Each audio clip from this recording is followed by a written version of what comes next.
Hello বন্ধুরা, তোমরা সবাই কেমন আছো? আমি সুমিতা আবারও নতুন আরেকটি গল্প নিয়ে তোমাদের সামনে চলে আসলাম।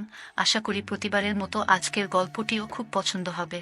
আমার বাবা একজন সরকারি কর্মকর্তা, মা স্কুল শিক্ষিকা। বাবার অফিসের কাজে বিভিন্ন সময় বাহিরে যেতে হয়, যার কারণে তখন মা একাকিত্ব বোধ করে এবং মা প্রায় ফোনে কার সাথে যেন গল্প করতে থাকতো। এক সময় ভাবতাম এটি বাবার সাথে করে, আসলে না, বাবার সাথে না, মা হয়তো কারো সাথে পরকীয়া প্রেমে লিপ্ত হয়ে গেছে। রোমান্টিক গল্প করতে থাকে, তাদের কথা বলা দেখেই মনে হতো কারো প্রেমে পড়ে হাবুডুবু খাচ্ছে। ধীরে ধীরে তাদের প্রেম অনেক গভীর হয়ে যায়। একসময় বাবা বিষয়টি জানতে পেরে মায়ের সাথে প্রচণ্ড আকারে ঝগড়া হয়। কিছুদিন ঠিকঠাক মতো চলছিল, এরপর আবারও শুরু হয়ে যায়। তাদের কথা বলা থাকেনি, গোপনে তার প্রেম আলাপ চালিয়ে যেত, এমনকি চলতেই থাকে। এদিক দিয়ে আমিও একজনকে ভালো লাগতে শুরু করে আমার ঘটনাটিতে আমি চলে যাই। এটি আমার জীবনের গল্প, এমন একটি গল্প যা আমি কখনই ভুলব না। আমি সাক্ষী, একটি সাধারণ মেয়ে যে একটি ছোট শহরে বড় হয়েছে। আমার জীবনে এমন একটি সময় এসেছিল যখন আমি অনুভব করি যে আমি সবচেয়ে ভাগ্যবান মেয়ে, কিন্তু ভাগ্যের খেলা ছিল ভিন্ন। আমি যখন কলেজে ছিলাম তখন সবকিছু শুরু হয়েছিল। একটি নতুন জায়গা, নতুন মানুষ এবং নতুন স্বপ্ন। আমার কলেজের প্রথম দিন থেকেই আমার জীবনে একটি ছেলে প্রবেশ করে। তার নাম ছিল আরিয়ান। আরিয়ান আমাদের ক্লাসের সবচেয়ে স্মার্ট ছেলে ছিল। প্রতিটি মেয়েই তার জন্য পাগল ছিল, কিন্তু সে সবসময় তার বইয়ের মধ্যে হারিয়ে যায়। আমার আর আরিয়ানের মধ্যে প্রথম দেখা হয়েছিল একটা প্রজেক্ট চলাকালীন। আমাদের দুজনকেই একসঙ্গে কাজ করতে হয়েছে। আরিয়ান খুব গম্ভীর ছিল, কিন্তু ওর চোখে কিছু একটা ছিল যা আমাকে ওর দিকে টানছিল। তার একটি রহস্যময় ব্যক্তিত্ব ছিল যা বোঝা সহজ ছিল না। প্রকল্প চলাকালীন আমরা একসঙ্গে অনেক সময় কাটিয়েছি। আরিয়ানের আচরণ ছিল খুবই শান্ত এবং গম্ভীর। তিনি সবসময় আমাকে সাহায্য করেন এবং আমাকে গাইড করেন। ধীরে ধীরে আমাদের মধ্যে বন্ধুত্ব গাঢ় হয়। আরিয়ানের একটা জিনিস আমার খুব ভালো লেগেছে, তা হলো তার সততা। তিনি খুব সত্য কথা বলতেন। তার চোখের আন্তরিকতা আমাকে তার প্রতি আরও আকৃষ্ট করেছিল। কিন্তু আমি তার কাছে আমার অনুভূতি প্রকাশ করতে ভয় পেতাম। আমি ভয় পেয়েছিলাম যে সে আমার কাছ থেকে দূরে চলে যেতে পারে। একদিন যখন আমাদের প্রজেক্ট শেষ হলো, আরিয়ান আমাকে কফি খেতে ডাকল। কলেজের বাইরে এই প্রথম দেখা হলো। আমরা একটি ক্যাফেতে গিয়েছিলাম এবং সেই প্রথম আমি আরিয়ানকে হাসতে দেখলাম। তার হাসির মধ্যে একটা নির্দোষতা ছিল যা আমার হৃদয় ছুঁয়ে গিয়েছিল। সেদিন আমরা ক্যাফেতে অনেক কথা বলেছিলাম। সে তার জীবনের কথা বলেছে আর আমি আমার কথা বলেছি। আমরা একে অপরকে আরও গভীরভাবে জানতে পেরেছি। সেদিনের পর আমরা আরও ঘনিষ্ঠ হলাম। আমাদের মিটিং বাড়তে থাকে এবং আমাদের মধ্যে একটা বিশেষ সম্পর্ক তৈরি হতে থাকে। তারপর একদিন যখন আমরা কলেজের ক্যান্টিনে বসেছিলাম, আমি সাহস সঞ্চয় করে আমার অনুভূতি প্রকাশ করি। আমি আরিয়ানকে বললাম, আরিয়ান, আমি তোমাকে কিছু বলতে চাই। সে আমার চোখের দিকে তাকিয়ে বলল, কি ব্যাপার সাক্ষী? কিছুক্ষণ দ্বিধায় পড়ে বললাম, আমার মনে হয় আমি তোমার প্রেমে পড়ে গেছি। আরিয়ান কিছুক্ষণ চুপ করে রইল।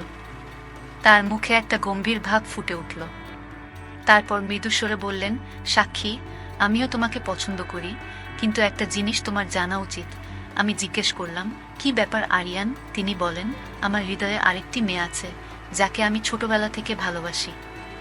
ওর নাম অনন্যা। আরিয়ানের কথা শুনে আমার মন ভেঙে গেল। আমি কি বলবো জানতাম না। আমার চোখে জল গড়িয়ে পড়ল।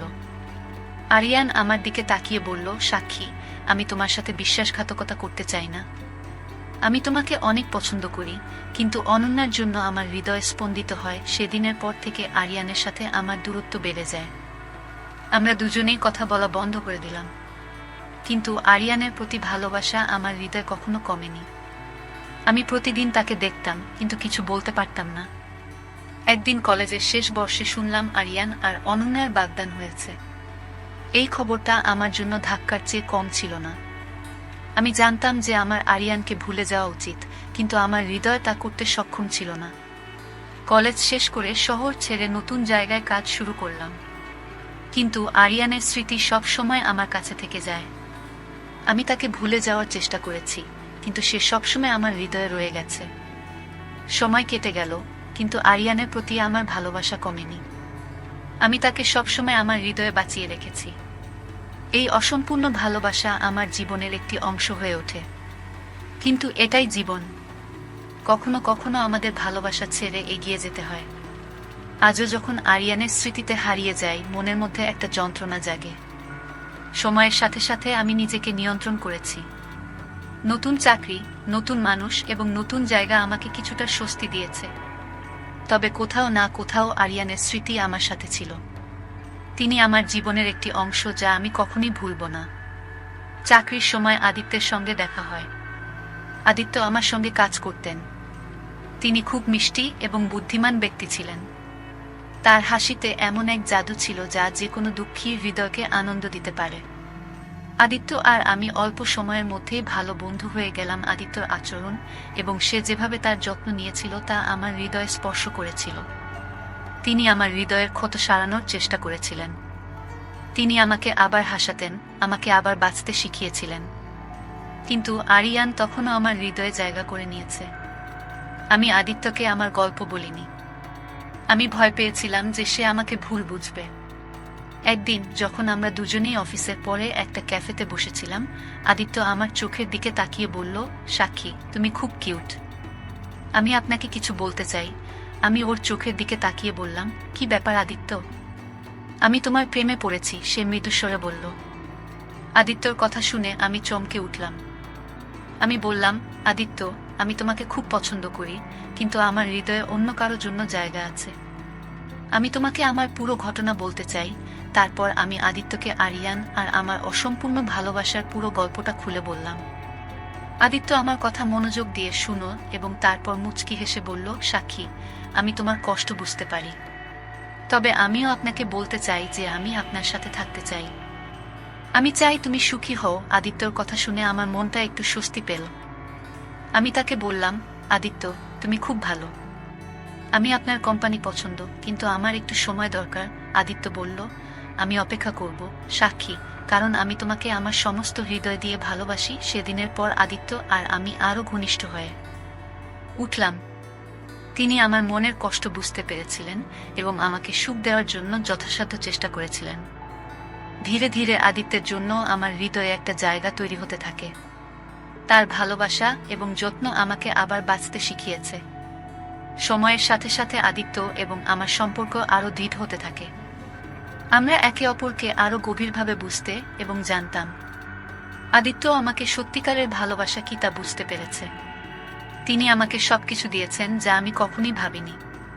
একদিন যখন আমরা দুজনেই সমুদ্র সৈকতে বসে আছি, আদিত্য আমার হাত ধরে বলল, সাক্ষী, আমি তোমাকে ছাড়া বাঁচতে পারবো না। আপনি কি আমাকে বিয়ে করবেন? তার চোখে সত্য ও ভালোবাসা দেখে আমি আবেগাপ্লুত হয়ে পড়ি। আমি আস্তে করে বললাম, হ্যাঁ আদিত্য, আমি তোমাকে বিয়ে করব। আমাদের বিয়ের প্রস্তুতি শুরু হয়ে গেল। আমাদের পরিবার এবং বন্ধুরা খুব খুশি ছিল। বিয়ের দিনটি এসেছিল এবং এটি আমার জীবনের সবচেয়ে সুন্দর দিন ছিল। আদিত্য এবং আমি একে অপরকে প্রতিশ্রুতি দিয়েছিলাম যে আমরা সবসময় একসাথে থাকব, যাই হোক না কেন। বিয়ের পর আমার জীবনে সবকিছু বদলে গেছে।